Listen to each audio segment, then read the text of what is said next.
Not guilty of...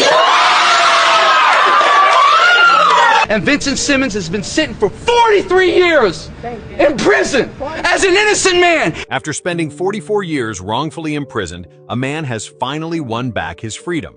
But the women who put him there show absolutely no remorse.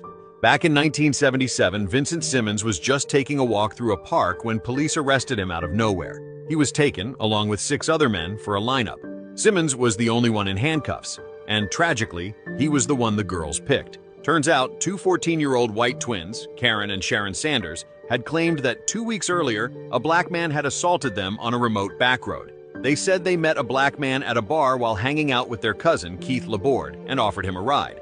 They claimed that after getting into the car, the man pulled a knife, forced them into the trunk, and then attacked them. When police asked the twins to describe the man's appearance, they couldn't give any real details. Instead, they said, "All black men look the same."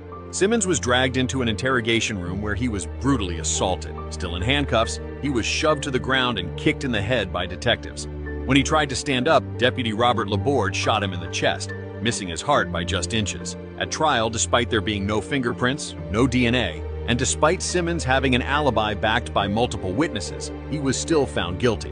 The jury dismissed all of his witnesses just because they had minor infractions like littering, parking tickets, or disorderly conduct. In the end, Simmons was sentenced to 100 years in prison with no chance of parole. While locked up, Simmons never stopped fighting to prove his innocence. Starting in 1977, he filed motion after motion asking to see evidence related to his case, but every request was denied. It wasn't until 1993, 16 years later, that he finally got copies of the hidden documents. Those files revealed shocking facts. Medical reports showed Sharon Sanders' hymen was intact, and neither of the twins had any bruises or signs of physical assault. The real story? The twins lied, trying to cover up inappropriate behavior with their cousin. Finally, in 2022, at 70 years old, Vincent Simmons walked free.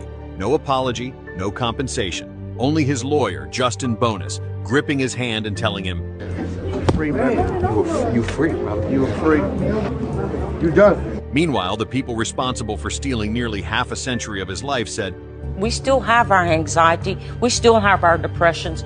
We still have our fears." A 25-year-old man lost 44 years of his life because of a stranger's lie. Should the cops, the judge, the jury, and those twin sisters be held accountable for ruining his life? Tell us what you think in the comments.